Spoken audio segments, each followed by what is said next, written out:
Saya bukan cakap pada ibu-ibu, saya cakap pada diri saya sendiri juga. Dulu masa awal-awal kahwin mungkin lain, makin lama makin lain pula lah aku ni. Kadang-kadang tu muhasabah diri. Makin kuatlah pula menjawab. Patut makin tua makin baik, makin sekian-sekian. Makin banyak pula hujah. Lagi-lagi ada video-video kan main forward je. Abang tengok suami baik macam ni.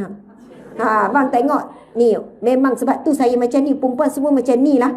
Bila jumpa video tentang perangai perempuan kan. Sebab tu saya macam ni. Kita cari hujah, kenapa kita tak perlu berubah? Kita cari hujah, kenapa kita macam ni nak membenarkan? Bukan saya seorang je macam ni abang. Semua perempuan macam ni. Awak kena terima lah seadanya.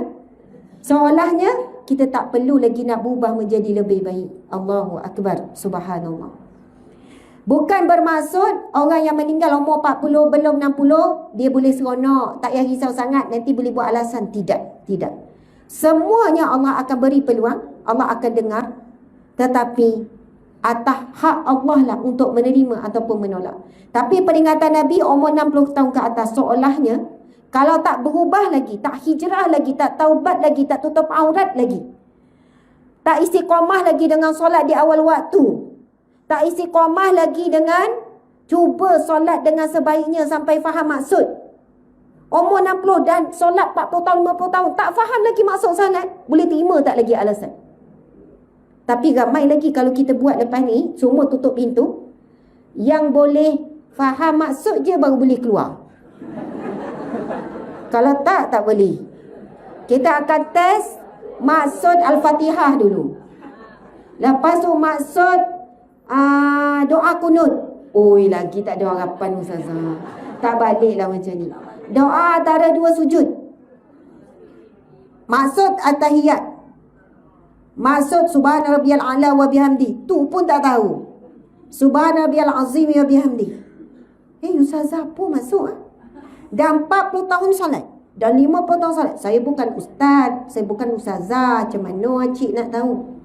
Subhanallah. Kita boleh faham bahasa Inggeris.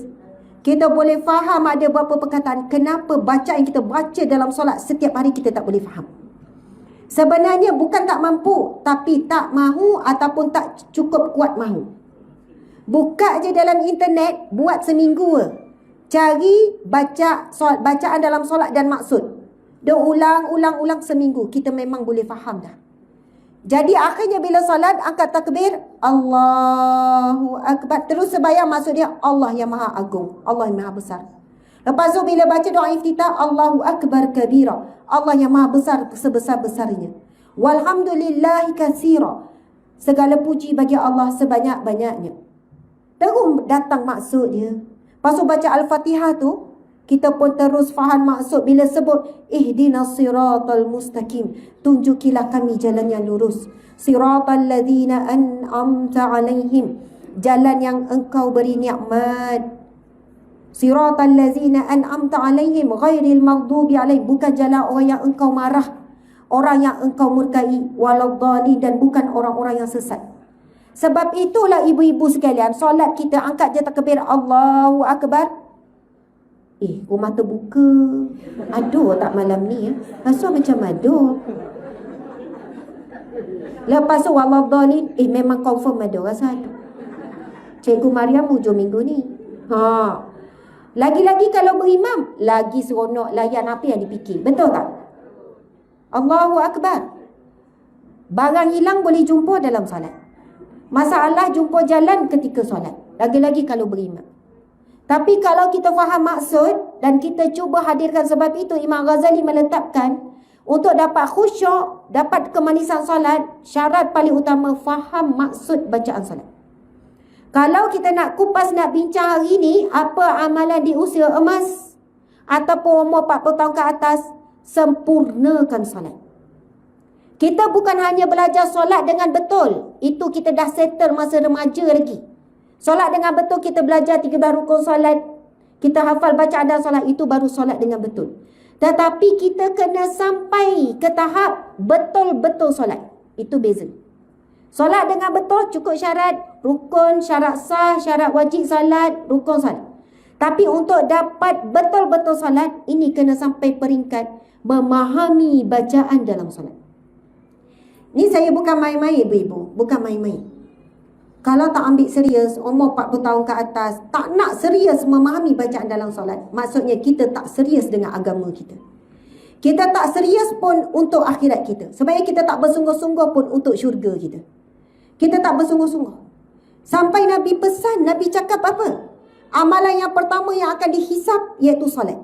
Jika solat kamu lepas, maka lepas semua amalan yang diterima tanpa dihisap. Tapi jika solat kamu tidak lepas, maka amalan lain juga akan ditolak tanpa dihisap. Tak dipandang dah amalan lain tu. Sedekah banyak, puasa banyak, buat itu banyak, tapi solat tak lepas. Sebab apa? Orang yang betul jaga solat, solat sungguh-sungguh, amalan lain insya Allah akan terbaik juga.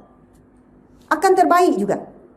Sebab itu nak tahu kita serius tidak tentang agama kita, tentang syurga neraka, tentang kehidupan kita, akan terlihat bagaimana kita betul-betul serius tentang solat kita. Allahu Akbar. Tak tahu macam mana nak buat terasa ni, Nak sembang, nak dapat syurga Firdaus, nak itu, nak ini, tapi malas nak memperbaiki dan memperindah solat. Doa antara dua sujud. Rabbighfirli, ya Allah, ampunilah aku. Warhamni, rahmatilah aku. Wajibunni, tutuplah aibku. Warfa'ni, tinggikanlah darjatku. Warzuqni, berikanlah rezeki kepadaku. Wahdini, berikanlah hidayah kepadaku. Wa'afini, wa'fu anni, afiatkanlah aku, sihatkanlah tubuh badanku, dan maafkanlah aku, ya Allah. Apa yang kita baca dalam doa antara dua sujud, segala yang kita perlu dalam hidup kita. Kita perlu apa dalam hidup? Aib kita ditutup. Kita dinaikkan, dimuliakan oleh Allah, darjat di sisi manusia dan juga di sisi Allah. Kita perlu apa? Rezeki, perlu sehat, perlu dimaafkan oleh Allah, diampunkan oleh Allah, perlu rahmat Allah. Maksudnya segala yang kita nak dan yang kita perlu semua ada dalam bacaan antara dua sujud. Itu dalam solat, bila start semayang, nampak lipas jauh lagi, dah nampak. Dah datanglah dia. Oh, datang pula dia. Janganlah dekat, jangan datang. Tapi kalau kita faham maksud, masa baca Rabbighfirli, sebab lidah sebut, fikiran nak bayang maksud tu, jadi kita akan baca pelan-pelan. Rabbighfirli, warhamni, wajibunni, warfa'ni, warzuqni. Betul tak? Saya cakap, kalau kita faham maksud dan fikiran nak pergi pada maksud, kita tak akan baca laju. Itu yang kalau tak faham maksud, Rabbighfirli, warhamni, wajibunni, warfa'ni, warzuqni, warfa'ni. Atahiyatul mubarakatuh salawatu tayyibatul salam. Semua yang punya laju. Tapi kalau kita nak sertakan dengan maksud, kita tak akan baca laju. Kita akan baca perlahan. At-tahiyyatul mubarakatus salawatut tayyibatul lillah. Apa maksud dia? At-tahiyyat, segala penghormatan. At-tahiyyatul mubarakatuh, segala keberkatan. At-tayyibatu, segala kebaikan. At-tahiyyatul mubarakatus salawatut tayyibat, segala rahmat. At-tayyibatu lillah, semua bagi Allah. Assalamu alayka ayyuhan nabiyyu wa rahmatullahi wa barakatuh. Salam sejahtera ke atas kalian sekalian para nabi. Ui, naik bulu roma kalau faham maksud. Dalam tahiyat kita bagi salam kepada seluruh para nabi.